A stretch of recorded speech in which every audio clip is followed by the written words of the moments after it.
Assalamualaikum warahmatullahi wabarakatuh.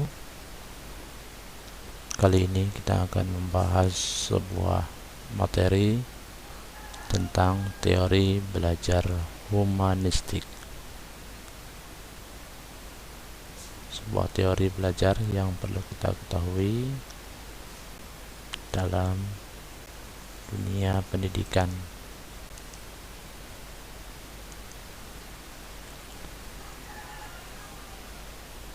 Apa yang Bapak Ibu ketahui tentang teori belajar humanistik?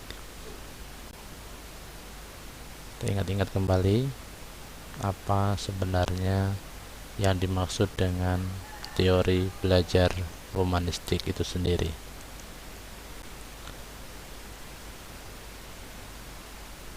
Kata kunci dalam teori belajar humanistik yaitu pertama, memanusiakan manusia, yaitu mencapai aktualisasi diri, pemahaman diri, serta realisasi diri secara optimal. Yang kedua, dalam humanistik juga mementingkan isi yang dipelajari daripada proses belajarnya. Ingat, mementingkan isi daripada proses. Yang ketiga, bahwa belajar menurut teori humanistik adalah asimilasi bermakna. Yang keempat, motivasi dan pengalaman emosional sangat penting dalam peristiwa belajar. Terakhir, sifat dari teori belajar humanistik adalah eklektik.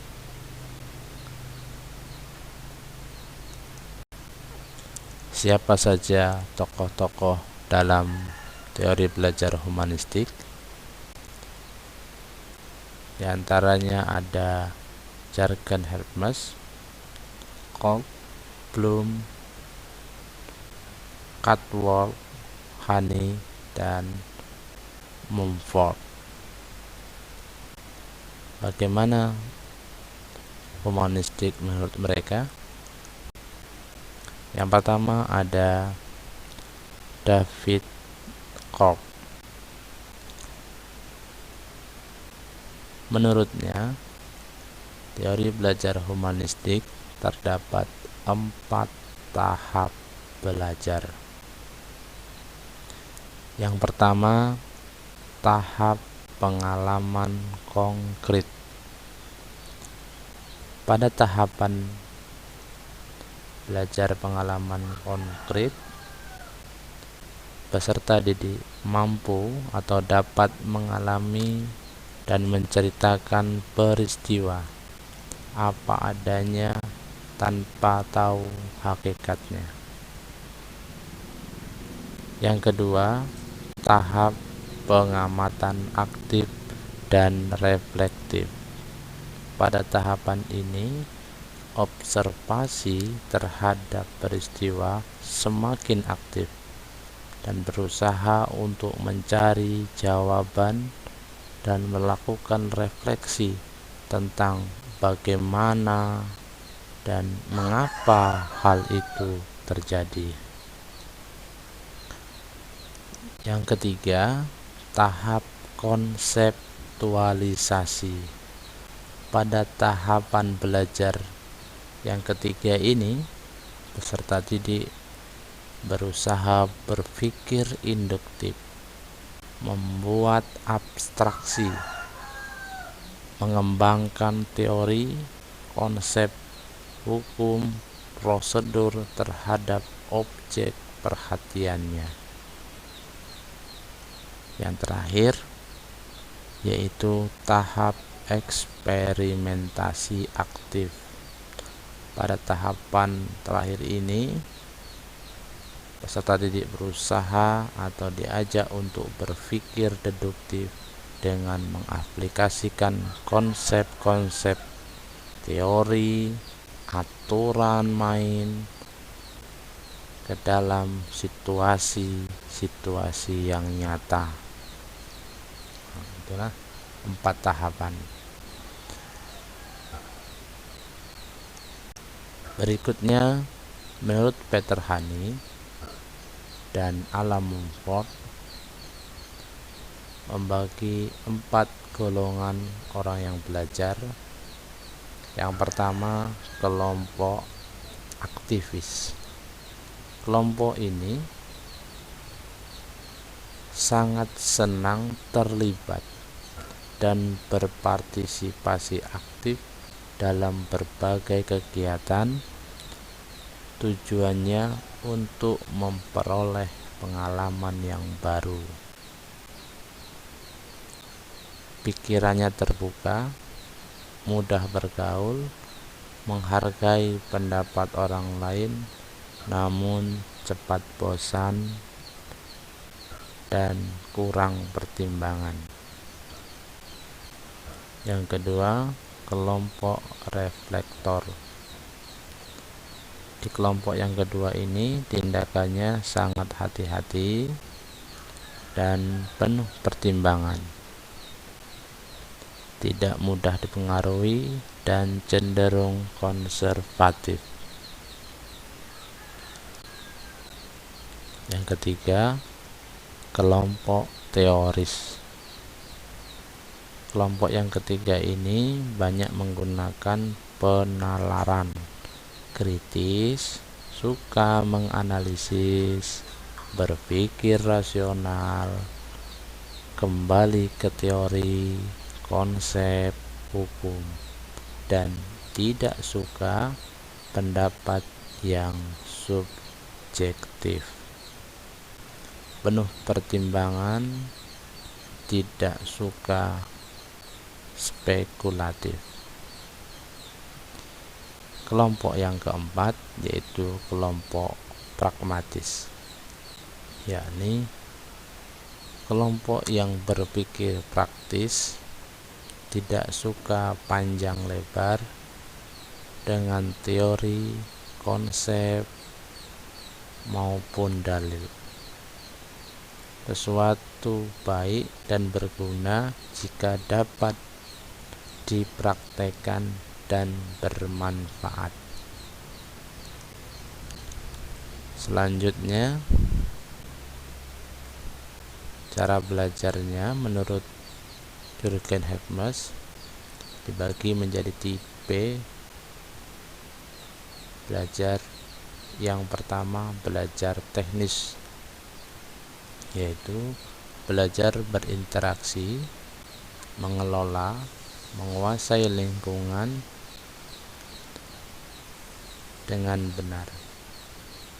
Yang kedua, belajar praktis, yakni belajar berinteraksi dengan lingkungan sosialnya dengan baik, namun keterampilan mengelola lingkungan alam relevan dengan kepentingan manusia, sosiologi, komunikasi, psikologi, antropologi menjadi sangat penting.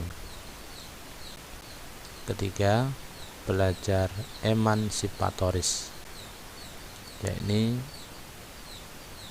di mana belajar mencapai pemahaman dan kesadaran yang tinggi akan terjadinya perubahan atau transformasi budaya dalam lingkungan sosialnya.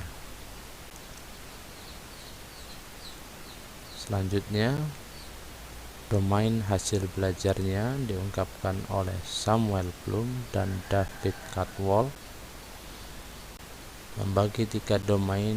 Yang pertama, domain kognitif, yaitu domain pengetahuan, pemahaman, aplikasi, analisis, sintesis, evaluatif, dan kreatif.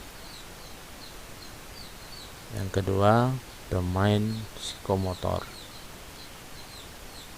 yakni domain peniruan, penggunaan, ketepatan, perangkaian, naturalisasi. Dan yang ketiga, domain afektif, domain pengenalan, merespon, penghargaan, perorganisasian, dan pengalaman. Taksonomi Bloomnya, domain kognitif dibagi menjadi 7 yang dilengkapkan sebelumnya. Tahapan yang pertama yaitu mengingat, kedua memahami, ketiga mengaplikasikan.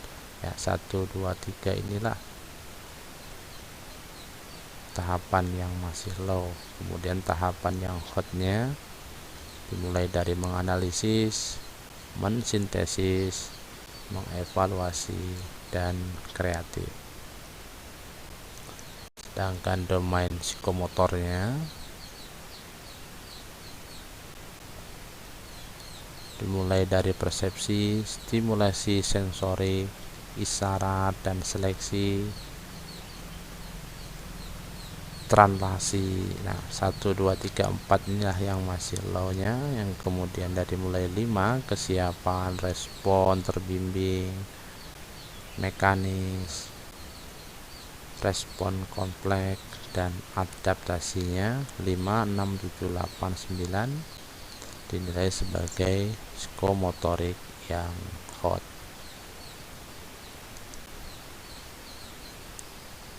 Yang terakhir yaitu domain afektif yang berisi tentang pengenalan, pemberian respon, penghargaan, perorganisasian, dan pengamalan. 1, 2, 3 pengenalan, pemberian respon, dan penghargaan ini yang masih low. Kemudian hotnya ada di pengorganisasian dan pengamalan. Oke, dalam prakteknya teori belajar humanistik mengedepankan agar belajar dapat bermakna. Ada 5 kata kunci dalam belajar humanistik agar pembelajaran menjadi bermakna. Yang pertama, pengalaman emosional perlu diperhatikan.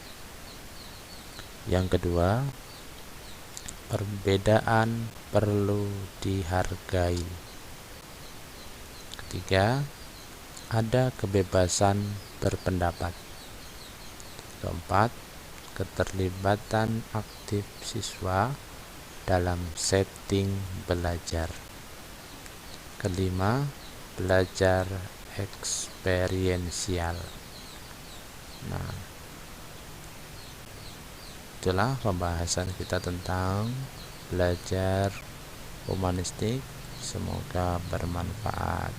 Assalamualaikum warahmatullahi wabarakatuh.